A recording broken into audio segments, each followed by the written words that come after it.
Olá pessoal, muita paz a todos, muita luz, é um prazer estar aqui novamente com vocês. Bom, o assunto de hoje é, né, após o meu julgamento, o meu juízo final, para onde eu vou? Subo, desço, né?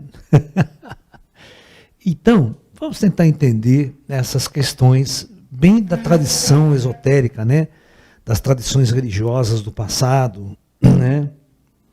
Bom, então, vamos pensar no julgamento. Né?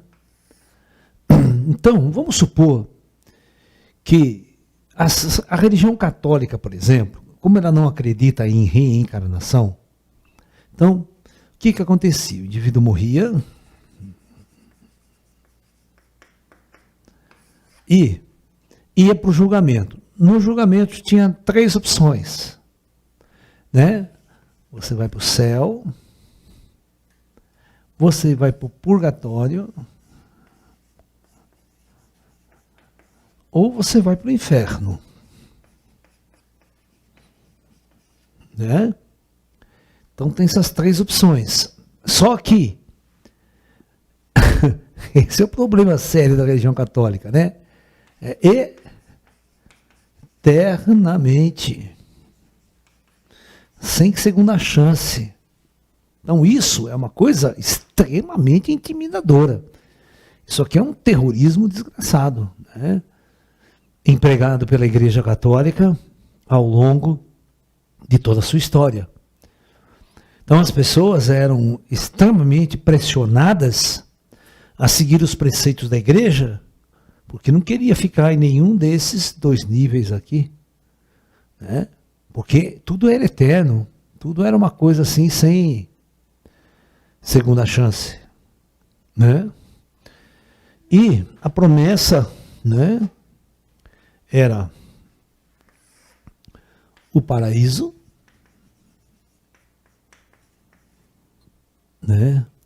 O purgatório, que era um período de vamos assim dizer, que ainda tinha chance, né, de você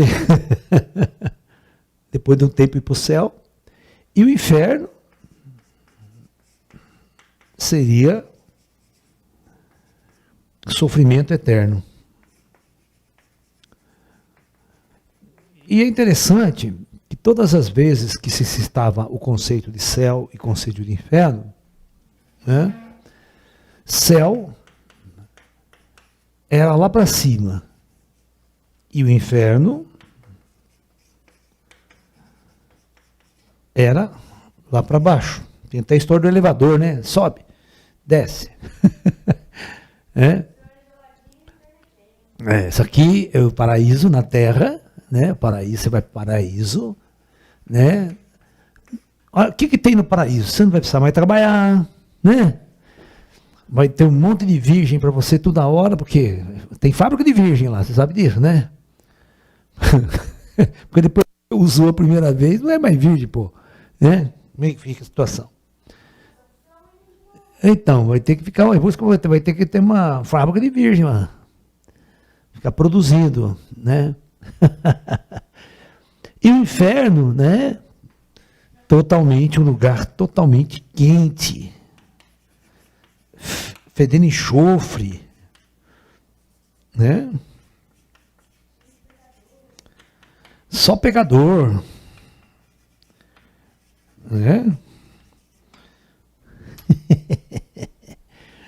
E o guardião da porta do céu, São Pedro, né? Tá lá com o livrão. Tá lá com o livrão dele, anotado tudo que você fez aqui embaixo. Não tem como escapar, né, desse julgamento do São Pedro, né? Então, e aquela velha história, né? Por que a tradição católica, né, ou as tradições espirituais mais antigas, sempre viu o inferno como um lugar muito quente, cheirando enxofre? Bom, quando você afirma, né, que o inferno é embaixo, é para baixo, é abaixo da terra, abaixo do solo, né, e o céu é lá em cima, no alto, aquele azul bonito, maravilhoso. Os antigos viam que quando ocorria o fenômeno dos vulcões, né,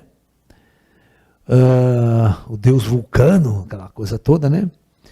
Saía aquele calor, aquela rocha quente, aqueles gases fétidos, né? Em grande parte enxofre, que fede muito, né?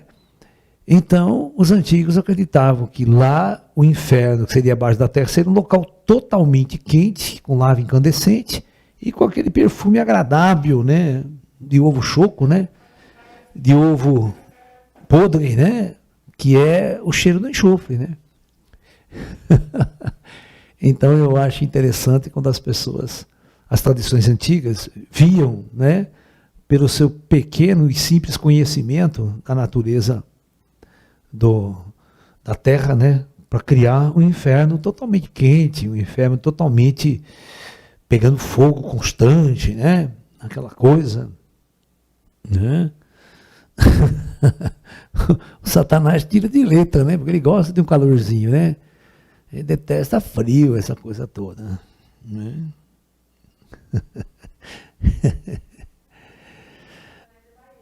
Oi? Ah, vai saber, não? O que Satanás é, né?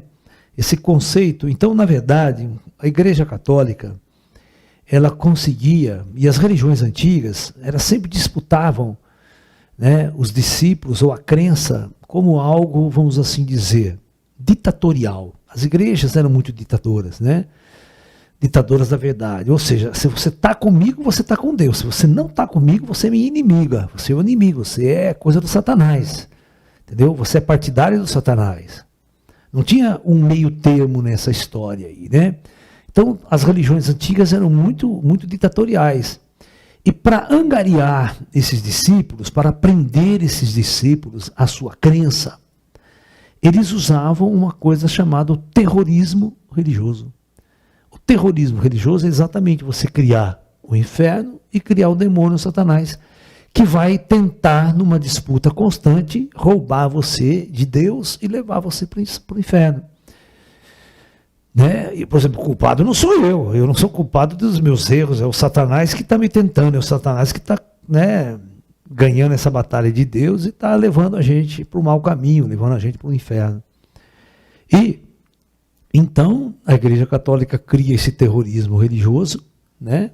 Cria essa forma de inferno para que os seres humanos possam ser aprisionados em seus templos e dominados por suas crenças. Aí o cidadão, mais uma vez, se torna escravo de uma atividade que nós chamamos escravo do medo. Enquanto você é dominado pelo medo, você não sabe o que é viver. Você não conhece liberdade. Você só será um ser totalmente livre quando você se libertar do medo. O medo acarreta tudo isso aí que nós estamos colocando aqui. Um falso Deus, uma falsa religião, uma falsa doutrina que mais escraviza do que liberta o ser humano.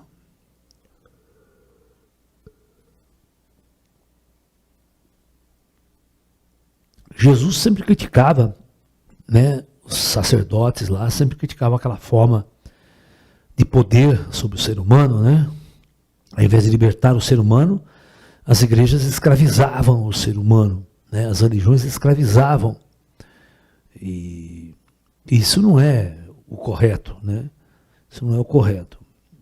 Então Jesus tinha uma frase muito interessante que ele dizia: quando um cego guia outro cego, ambos caem no abismo.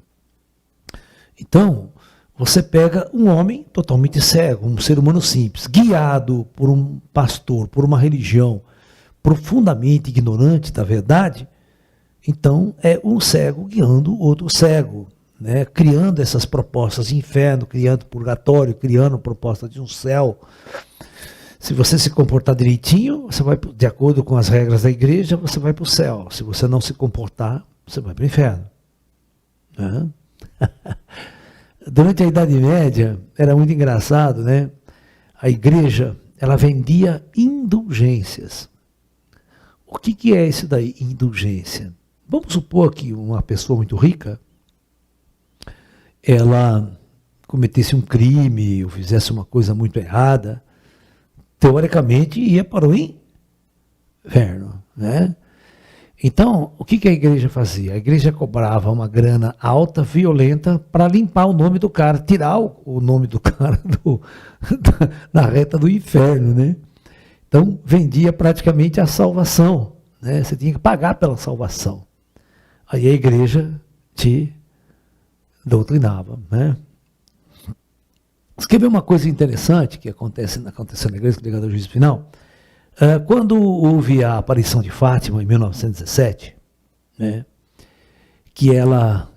nas profecias, né, quando foi liberada a primeira e a segunda, o segundo Papa liberou a profecia, só não liberou a terceira, documento de Fátima, eles disseram assim, que a terceira guerra mundial poderia acontecer e que a Rússia deveria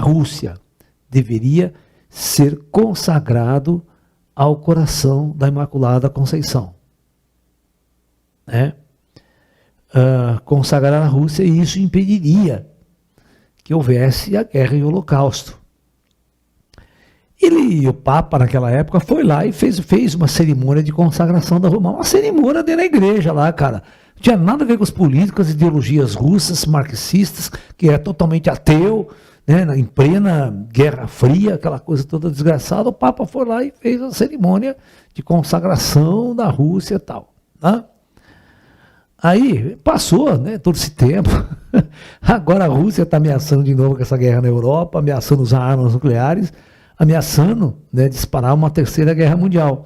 E não é que esse Papa nosso aí reuniu e as pessoas falam que tem que consagrar, né, a Rússia novamente, né, para evitar a terceira guerra mundial, como se simplesmente o Papa, né, chegasse lá e o Papa tivesse todo o poder de fazer uma consagração que Putin, ninguém está nem aí com a coisa, iria impedir a guerra nuclear, né, impedir que isso acontecesse, como se a igreja tivesse o maior poder na face da terra, né, sabe? As coisas são muito mal interpretadas, né, muito mal interpretadas. A Rússia, né, estava começando a virar em 1917, foi o início da Revolução Russa, né? Logo após a Primeira Guerra Mundial, houve a grande Revolução Russa e a implantação do comunismo na União Soviética. E o comunismo é uma cultura totalmente ateia, totalmente ateu, né? Vetando e fechando, e deu todas as igrejas e a cultura cristã.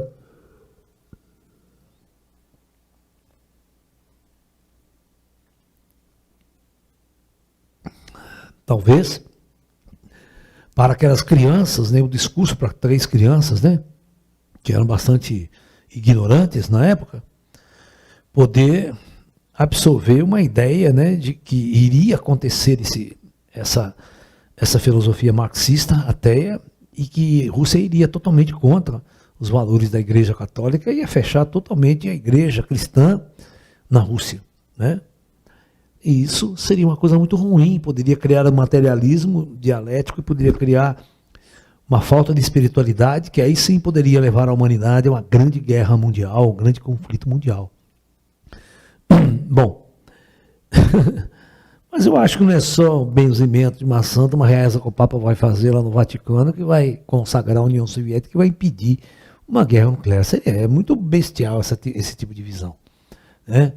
Como se o grande poder de evitar uma catástrofe planetária está na mão do Papa rezando lá debaixo da igreja. Isso aí é querer dar à Igreja Católica o maior poder de todos, né? A igreja nunca teve esse poder, ela nunca teve nem sabedoria, a Igreja Católica, quanto mais poder, né? Diante disso tudo. Eu sempre questiono uma coisa muito interessante na Virgem de Aparição de Fátima, né? Se o Papa, presta atenção, era a maior autoridade religiosa, né, o maior porta-voz entre Deus e o homem na Terra, por que a Virgem Maria escolheu 3 crianças lá em Portugal e não foi falar diretamente com o Papa? Pô, aparecesse para o Papa e dava um papo, por que vou escolher 3 crianças simples, humildes, naquelas condições, para passar uma mensagem? Por que não passou diretamente para o Papa? Isso o Papa, a Igreja Católica, nunca explicou. Nunca explicou. E aí, como as crianças eram bastante ignorantes, né, nesse aspecto, após tudo isso, a igreja prendeu a menina que sobrou, né, os 2 meninos morreram, né? Prendeu a Lúcia, né? Simplesmente tacou ela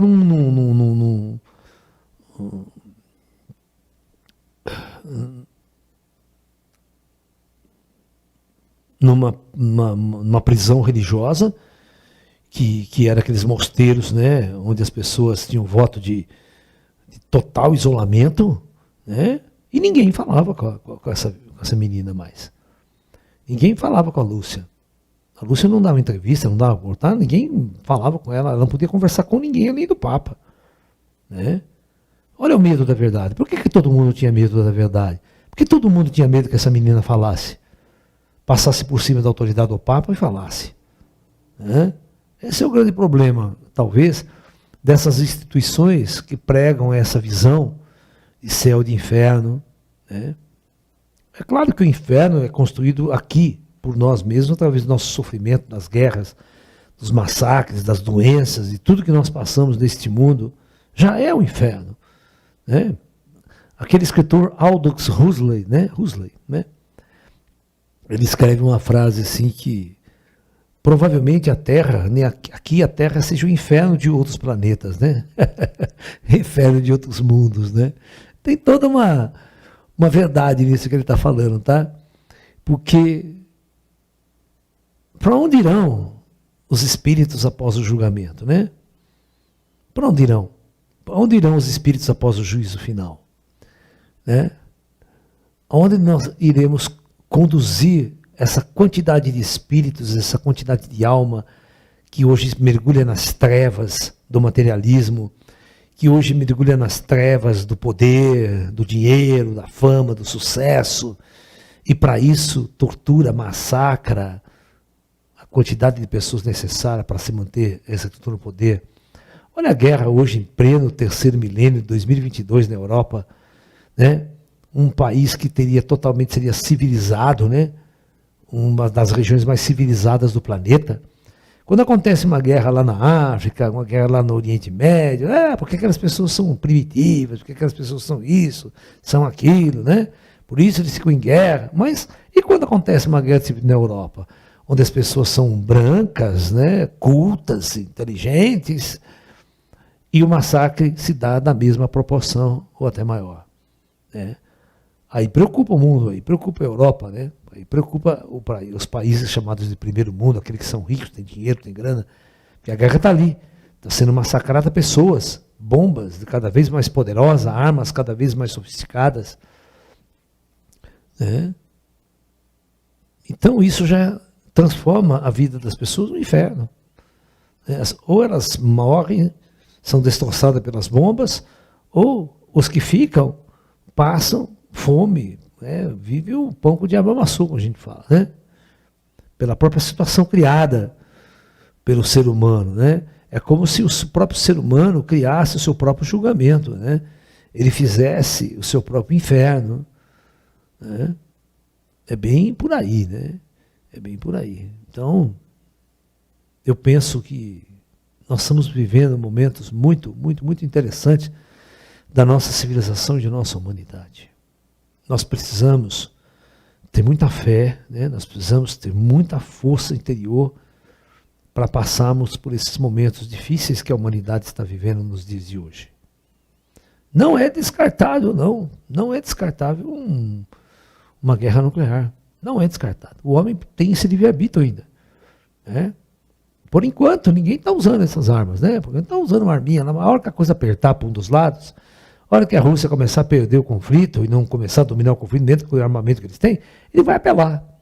Ele vai apelar para coisas mais poderosas, mais sofisticadas, né? Da mesma forma que os Estados Unidos fizeram na Segunda Guerra Mundial. Os Estados Unidos fez um cálculo. Né? Se eu continuar com a guerra no Japão, utilizando armas convencionais, a guerra vai durar mais uns 3, 4 anos, porque o Japão não ia se render. Ninguém ia tirar o japonês daquelas ilhas lá, ninguém ia tirar o japonês daquela coisa lá. Né? E a quantidade de americanos mortos seria muito grande, uma invasão ao Japão. Né?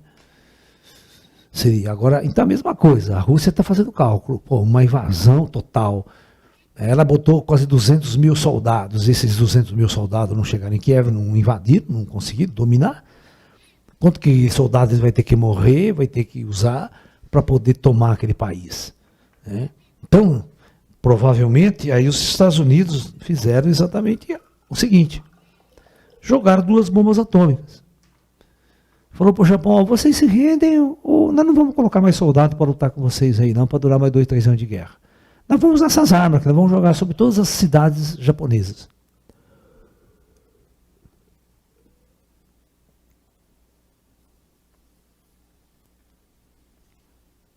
Isso pode acontecer na Ucrânia. A Rússia começa a perceber que não está conseguindo avançar, não está conseguindo, está morrendo muito soldado, muita gente e tal. Então, vamos acabar com esse negócio, vamos usar 2, 3 armas nucleares aqui e faz os negros ficar de joelho. Rendam-se e a gente toma todo o país, como os Estados Unidos, os aliados fizeram no Japão. O Japão se curvou, o imperador Hirohito teve que se curvar perante o general Eisenhower lá, né, que foi lá.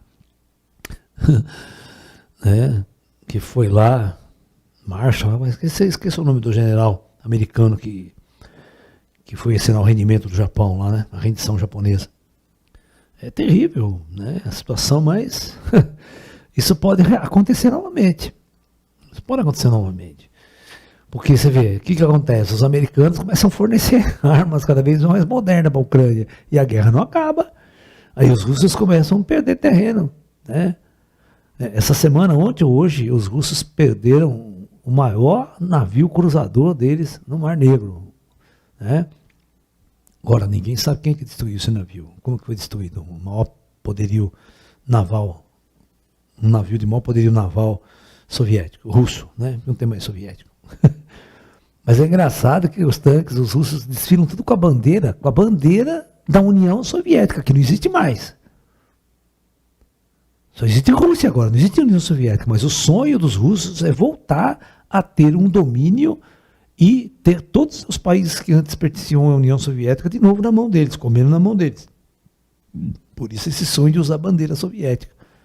É muito engraçado tudo isso. Então, nós estamos, né, no momento de julgamento. O que é? O julgamento pode ser isso aí. Nós vamos para a terceira guerra, essa é a nossa escolha. Nós vamos escolher para onde a gente quer ir. Né? As autoridades mundiais aí que estão no poder, que estão no dinheiro, né, eles vão escolher. Né? A gente vai para o inferno ou vai para o paraíso. A gente vai para a guerra total ou vamos para o paraíso. Então, é como se o próprio julgamento, nós próprios fizéssemos esse julgamento. Nós próprios estivéssemos criando as condições para resgatarmos o karma que nós plantamos lá atrás. Por quê? O que é a lei do karma? Vamos tentar entender melhor, para a gente entender essa história desse julgamento aí. Como é que esse julgamento é feito? Vamos tentar fazer um balanço para vocês de como está a situação no planeta, né? Para a gente entender a história desse julgamento. Então vamos lá. Hoje, vamos pegar a grana do mundo, toda a grana do planeta. Ok? Toda a grana do planeta, que é o poderio financeiro do planeta. Então, toda a grana do planeta junta, nós temos 100%, certo? Do dinheiro que circula no mundo. Então, segundo dados da própria Organização Mundial, tá? Da ONU, é assim, presta bem atenção. Ó, 30%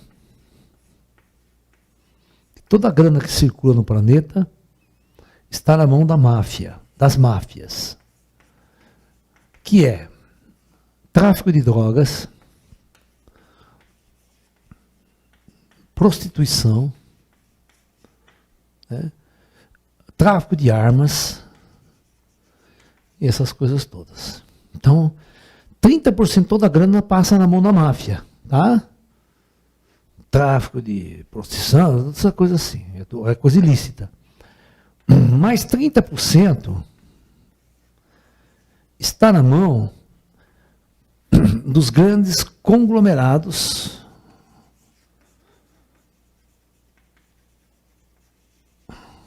como os multinacionais, né? Tá? Multinacionais, bancos, né? Os Elon Musk da vida, você está entendendo? Esses caras que têm muito dinheiro, muita grana, Então, reúne-se 30% na mão desse grande poderio, né? Bancos, tal, tal.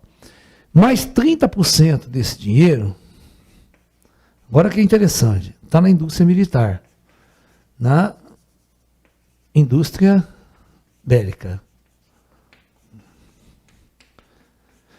Ou seja, nós temos toda uma grande quantidade de grana, de poder, de inteligência, de engenheiros, cientistas, trabalhando para a indústria bélica, para a indústria militar, fazendo armas cada vez mais sofisticadas, mísseis inteligentes, mísseis hipersônicos, armas nucleares modernas, né? Tá tudo aqui, nesse setor aqui. Tá ok? Ou seja, sobra 10%, né? Dessa grana que é para outras coisas. Então, o que acontece? Toda a força, todo o poder que existe no mundo está na mão de merda, né? Então, o problema do planeta, a fome do planeta, a doença, isso não é questão de dinheiro, não é questão de recurso financeiro. É a má distribuição de renda. Olha, se a gente não tem mais guerra, não precisa ter exército, não precisa ter investimento em armas, nada. Olha, você está entendendo? Vocês têm noção quanto custa um míssil hipersônico? Faz o cálculo para mim, veja. Valor, preço de um míssil hipersônico utilizado na Ucrânia pelos russos. Valor, preço, grana. Quando o cara lança. Vocês vão ver. O cara lança um míssil desse, quanta grana ele perde. Os americanos, quando fazem aquele avião B-1, bombardeio, aquele avião, o avião custa $1 bilhão. $1 bilhão. Se você derrubar um avião daquele, você dá um tiro no avião daquele, derruba $1 bilhão que vai para o chão. Essa grana podia ser aplicada em outro lugar, em educação, em acordar a humanidade, investir na espiritualidade verdadeira, investir na ciência, no conhecimento, na astronomia, astrofísica. Né?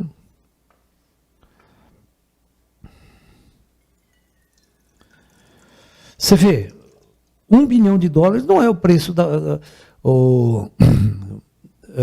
por exemplo, para mandar um telescópio para o espaço, um avião americano paga a viagem.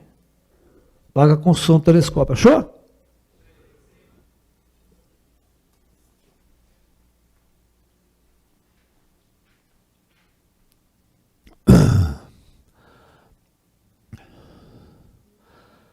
Cadê?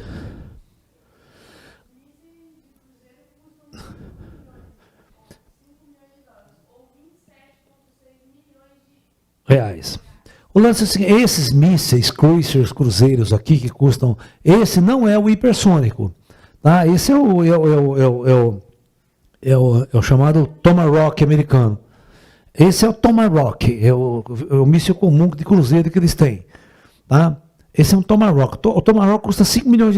Então, cada vez que os americanos lançam um Tomahawk, $5 milhões foi jogado fora. Quando teve aquele guerra na Síria aí, num dia, os americanos lançaram 50 mísseis Tomahawk sobre a Síria. Faz a conta. Né? Milhões de dólares, né? De dólares. Agora de real, você já sabe quanto que vai dar, né? Se você pensar em real. Ou seja, você vê, os caras jogam merda fora do ventilador. Né? Toda vez, olha, vocês têm que prestar atenção. Toda vez que o cara diz, olha, vocês sabem quanto que os russos estão gastando para deslocar 250 mil soldados na Ucrânia? Ó, eu vou deslocar 250 mil soldados, os russos.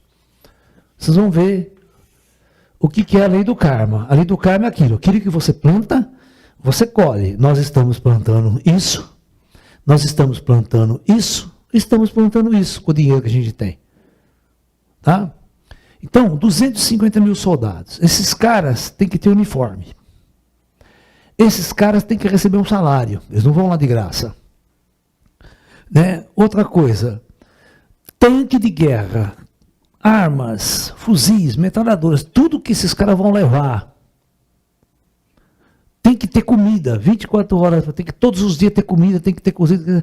Vocês não têm noção quanto custa isso? Por exemplo, toda a tropa de blindado usa gasolina para abastecer todos os carros de combate, tudo aquilo. Você não tem noção.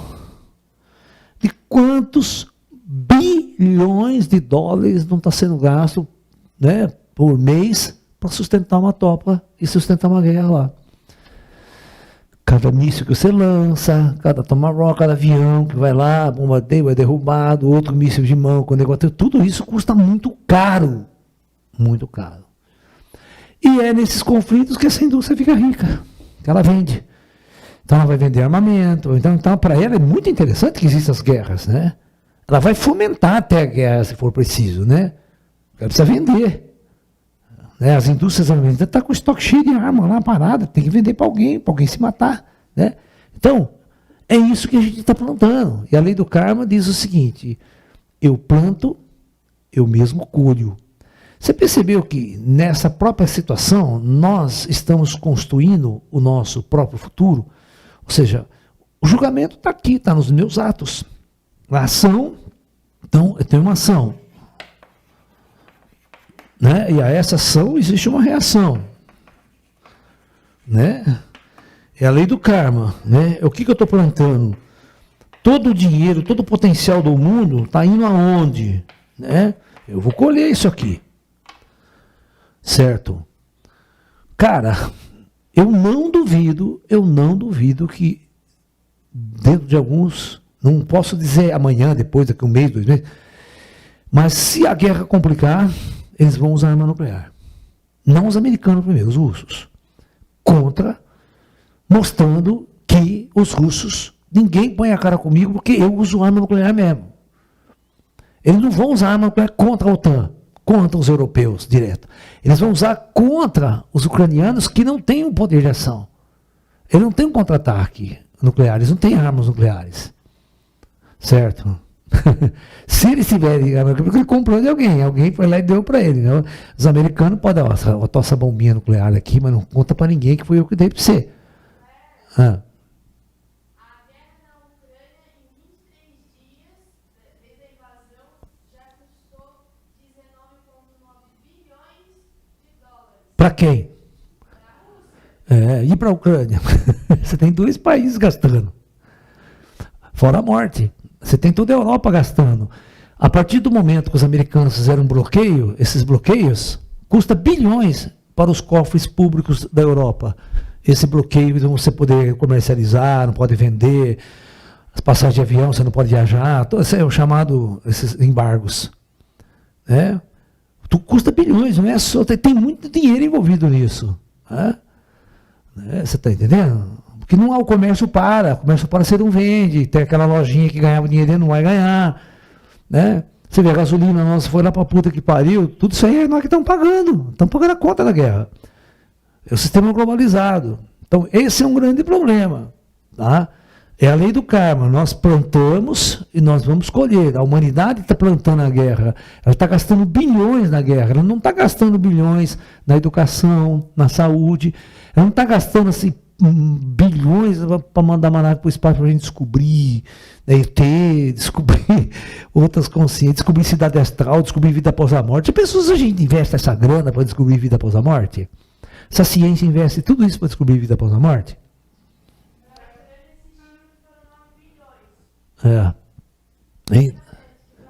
Então, mas isso aí, pô, é um mês, pô. Não dá nem um mês de guerra. Agora a gente está com 40 e poucos dias de guerra, né? E a Segunda Guerra Mundial, que durou 5 anos?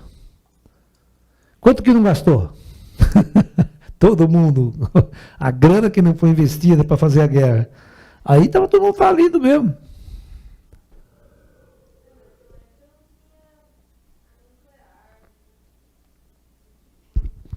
Então, você vê, para fazer uma bomba atômica nos Estados Unidos, mais de 1 milhão de pessoas trabalhou na produção dessa bomba. 1 milhão de pessoas.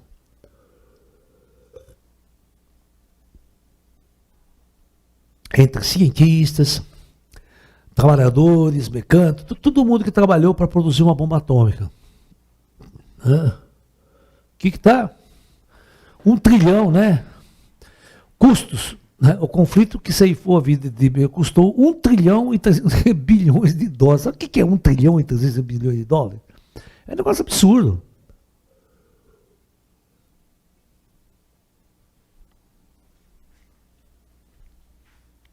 Não é só a morte das pessoas. Não é só a matança. É toda uma energia. É toda uma energia focada. É toda uma indústria. É toda a grana, força de trabalho colocado numa direção, né, nessa ação. Isso vai ter uma reação lá na frente. Entendeu?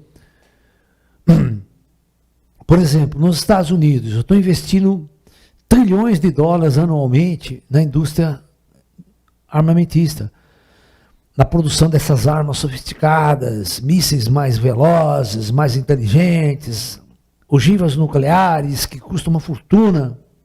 Vocês não têm noção quanto é que custa uma ogiva nuclear. Uma ogiva nuclear é uma questão de bilhões de dólares para você ter uma ogiva. Né? É muita grana. Né? Mata muita gente, mas não é só a morte, tem um preço por trás para matar. Essa é a humanidade que nós estamos vendo. Tem perguntas? Deixa eu ver. Bom, o senhor acha que está começando o juízo final? Eu acho que está. Eu acho que a Terra está no fim dos tempos. Esse planeta não dura muito nessas condições que está. Alguma coisa vai acontecer. Pode ser coisa boa, pode ser coisa muito ruim também. Muito ruim. Pode ser uma coisa muito ruim.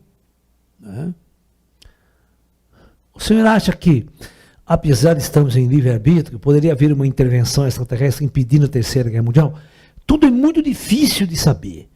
Saca? Até que ponto o plano superior vai impedir e até que ponto ele vai deixar o nosso livre-arbítrio decidir. Você está me entendendo? É difícil saber. A gente não sabe. Né? Esse conhecimento não chega até nós. Nós humanos encarnados aqui. Né? Porque nós estamos sob a lei do karma, nós estamos sob a lei. Como qualquer ser humano, como qualquer... Né? Nós estamos sob uma grande lei. Agora, isso está em nossas mãos. Ó. Isso aqui está em nossas mãos. Certo? Se o presidente Putin e o pessoal dele, a cúpula de resolver usar armas nucleares, o que é o seguinte, ó, eu quando vejo um movimento de tropas, eu fico analisando o cenário de guerra, né? Eles não atacaram Kiev. Eles estão fazendo de tudo, não foram para cima de Kiev. Jogaram uma bombinha ali, tiraram as tropas russas de Kiev. Eles tiraram. Mas por que eles tiraram as tropas russas de Kiev? Porque a gente só consegue vencer uma guerra se você derrubar a capital e tirar todo mundo que está no poder lá. Você está entendendo? Então isso cheira o quê? Cheira, os russos estão planejando usar armas de destruição em massa, como arma nuclear, em Kiev. Então eu tiro meu soldado, vou matar meu soldado. Aí é como os americanos. Os americanos não foram jogar bomba atômica em Tóquio. Por que ele não jogou bomba atômica em Tóquio, que era a capital? Porque a capital já estava totalmente destruída por armas convencionais. Então não ia fazer diferença nenhuma eu jogar uma bomba atômica em Tóquio naquela época. Então ele pegou uma cidade totalmente bonitinha, que nunca tinha sido bombardeada por nada, e meteu uma bomba lá para os caras verem como é que ela destrói. Porque se você joga em Tóquio já estava destruída, ninguém ia se impressionar com a destruição da bomba atômica, você está me entendendo? O alvo era totalmente estratégico e o alvo não era militar. O alvo era para impressionar os japoneses. Mas agora os russos estão pensando dessa forma, né? Eu vou comer pelas beiradas, deixa a capital lá. A capital vou usar outra técnica para me destruir aquela merda lá. Eles vão usar arma nuclear mais cedo ou mais tarde. Mas só que eles não vão usar uma arma nuclear para destruir a cidade inteira, como Hiroshima. Eles vão usar armas de menores portes. Ou seja, uma arma com 1/4 da potência de Hiroshima, 1/8, 1/10 da potência de Hiroshima, já vai causar um estrago do cacete. Ok? Mas ele exige a rendição. Não só porque exige a rendição, como ele vai matar todo mundo, né? Se pegar o cara que está fora do bunker lá, o Zelensky, todo aquele povo lá, não tem saída, morre todo mundo. Aí espera umas 2, 3 semanas, a radiação baixar, aí ele invade o exército dele. Tá? Acabou a conversa. E aí o que ele faz? Ele não vai ter resistência. todo mundo vai se render, porque se começar a encher o saco, ele joga uma segunda, uma terceira, uma quarta, e pronto. Né? Os ocidentais vão jogar uma bomba contra o Putin agora? Se fizer isso, o Putin joga as grandes em cima da Europa. Esse é o ponto-chave da questão. Então, teoricamente, os russos sabem que podem fazer o que eles quiserem na Ucrânia. Porque não existe aquele acordo, não existe o tratado com a OTAN, né? Eles acreditam que a Ucrânia é nossa, nós vamos conquistar e vai fazer parte da União Soviética a partir de hoje, acabou. Entendeu? Agora, pode jogar uma arma nuclear, pode jogar duas, pode jogar quatro. Agora, se os americanos falarem, não, vou jogar no C agora. Tudo bem, aí fudeu o mundo. Aí acabou, está feita a merda. Porque os russos vão revidar contra o Ocidente. Então é isso que nós estamos plantando. A humanidade plantou umas coisas interessantes. Né? Porque eu não vejo nenhum sentido de... Né? Eu estou analisando com os estrategistas militares aí que eu vejo na televisão. Os caras falam, mas por que ele tirou tudo? Né? Por que ele tirou as tropas que ele estava tentando invadir Kiev? Ele não está tentando invadir Kiev. Ele está no leste, lá dominando uma região, no sul da Ucrânia e tal, mas parece que, né, o leste, chamado ucraniano, está totalmente intocável. Você vai ver o que eles vão usar ali. Esse é o problema. Eles estão limpando para quê? Estão limpando porque eles não querem matar soldado russo e vão conquistar com armas sofisticadas. Né? Mais cedo ou mais tarde, essas armas vão ser usadas, elas não existem para ficar gastando dinheiro, estocada. Os caras têm que gastar essa bomba. Porque senão, né, a indústria americana precisa de fazer bomba atômica mais, precisa fazer melhor, vamos fazer mais, né? Vamos usar nós para. Senão você tem que desarmar ela, daí é um custo desgraçado para desarmar também, daí não serve para nada. O nosso mundo é complicado, cara. Nosso mundo não tem Deus, não tem crença espiritual. Esse pessoal não tem espiritualidade nenhuma. Né? Nenhuma, eles não pensam espiritualmente. Você acha que o Putin está pensando espiritualmente? Né? Não é fácil. Tem outra pergunta ou não? Deixa eu ver lá.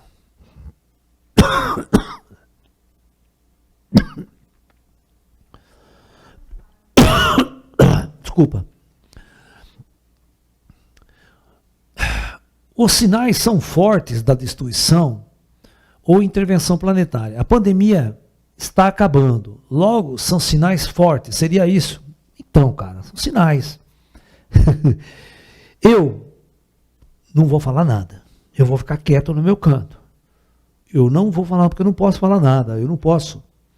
Né? Então, nesse aspecto, a gente está de mãos amarradas. A gente não pode falar nada sobre o futuro. Sobre o que está planejado ou não planejado para a humanidade. A gente pode dar uma dica só. A gente está discutindo isso com vocês. A gente está colocando esse papo com vocês. Mas o plano espiritual não permite que a gente vá além. Entendeu? Porque a humanidade está sob uma lei. E essa é a lei do chamado karma, do livre-arbítrio. Certo? Se eles vão intervir, quando eles iriam intervir? Né? Quando? Depois de lançarem armas nucleares? Aí morrem milhões? Aí no meio eu intervenho? Não sei. Em Atlanta eles não intervieram. Atlanta explodiu e foi todo mundo para papo com cuia. É que os extraterrestres eles não têm a mesma visão que nós temos. A morte de bilhões de pessoas, para eles não significa nada. As pessoas só estão voltando para o plano astral, tal, lá a gente vai sentar para resolver o problema lá depois da morte. Aqui é um projeto passageiro. Né? Então, eles não se preocupam tanto com o plano físico, na vida física, quanto nós nos preocupamos com o futuro da nossa vida física no planeta. Esse é o ponto-chave da questão. Eles são seres que estão olhando o mundo lá de fora, lá de outra dimensão. Né? A morte, para eles, é uma libertação, a gente se liberta dessa condição.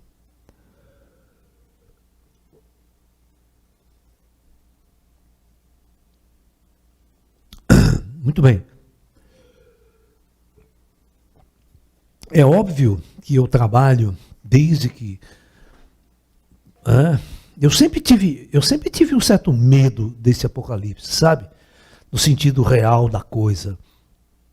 Né? Quando eu fiz estudos, né, nucleares lá atrás, eu escrevi aquele meu livrinho, Manual de Sobrevivência à Guerra Nuclear. Eu sempre fui muito preocupado com isso. Tá?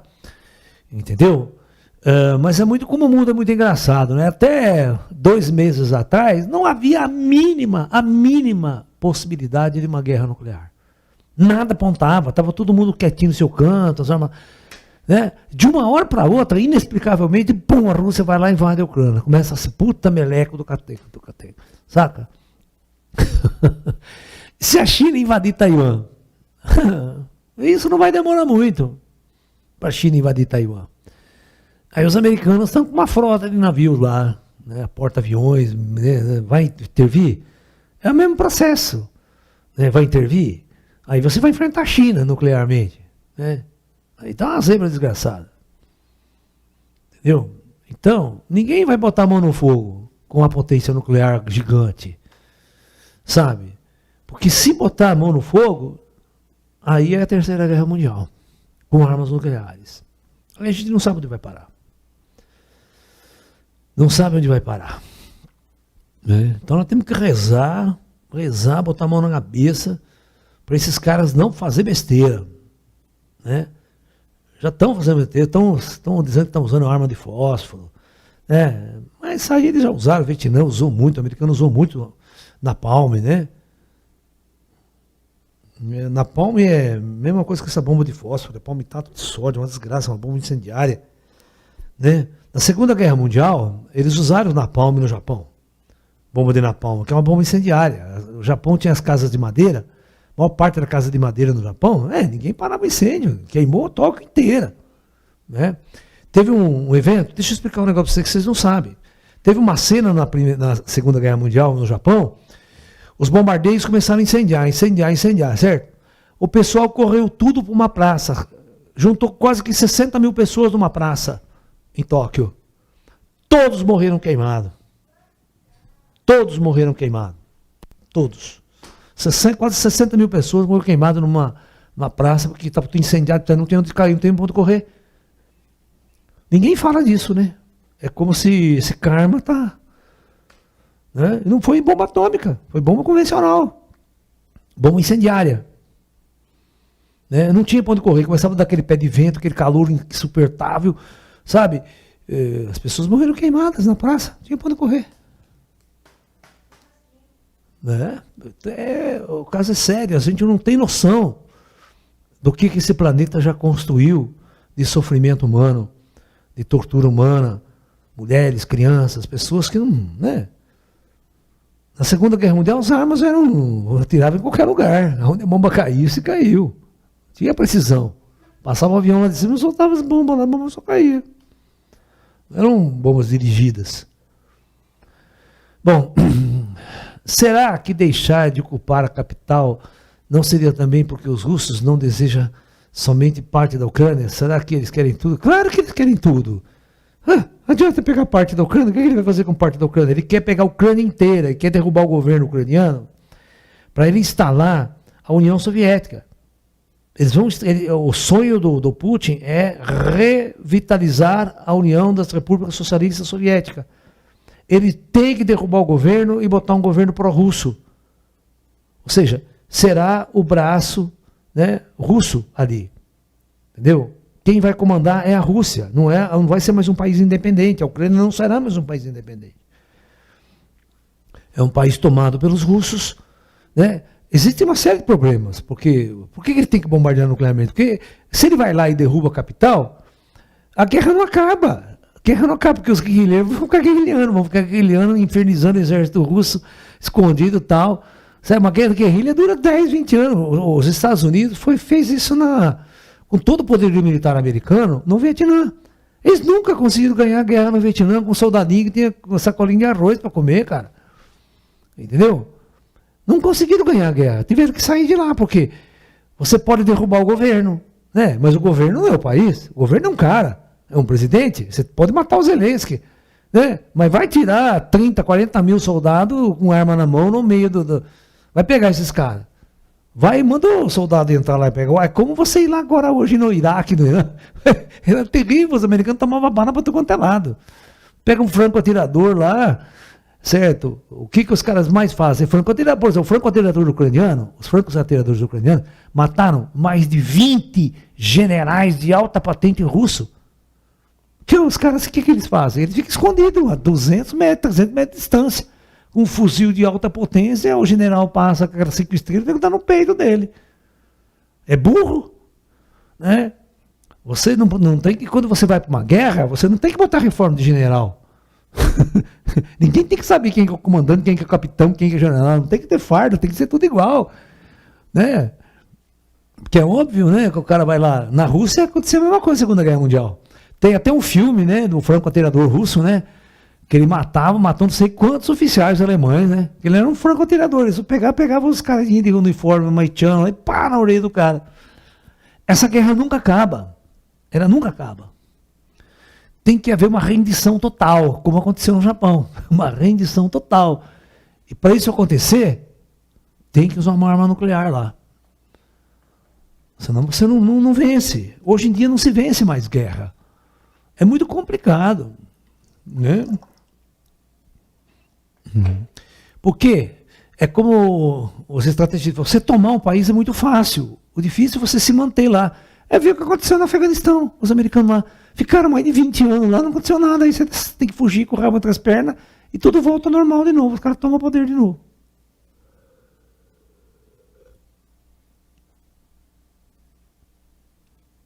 Ganhar a guerra é fácil, o duro é você ficar lá depois.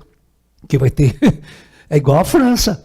Quando a Alemanha invadiu a França, tomou a França,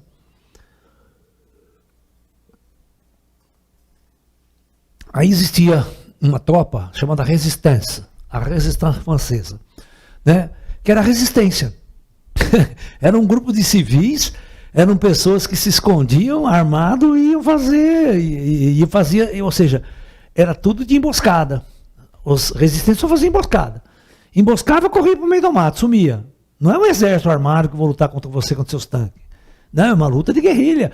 Eu vou lá, escondido de noite, explodo um monte de coisa. Se sair correndo, o alemão não vai me achar depois para me matar. Esse é o problema. A resistência francesa ficou. A França foi dominada logo no começo da guerra. Né? Ficou quase 4 anos na mão dos alemães. E durante todo esse período, os franceses infernizando os alemães. Infernizando com o que a gente fala, né? Aquela guerra de guerrilha, né? Aquela destruindo ponte de energia, destruindo isso, aquilo, botando bomba nos tanques alemão, tudo escondido, né? Com atos subversivos, né? Da resistência. Mas a guerra é uma coisa complicada, né? No mundo de hoje, né? Já era no mundo antigo, imagine hoje, né? É aquela velha história, você vê, o Kublai Khan, né, o Gengis Khan, as tropas invadiram e tomaram a China, ficaram 300 anos na China, mas depois teve que ir embora, né? Aí você não mantém o império por muito tempo, cara. Você gasta muito dinheiro, é muita energia para você manter o poder, manter o controle, é muito difícil, não dá certo. Perfeito, então, moçada? Então amanhã a gente volta para a gente continuar essa discussão sobre o juízo final. Nós estamos no final. De certa forma, alguma coisa vai acontecer. Tá? Namastê, pessoal.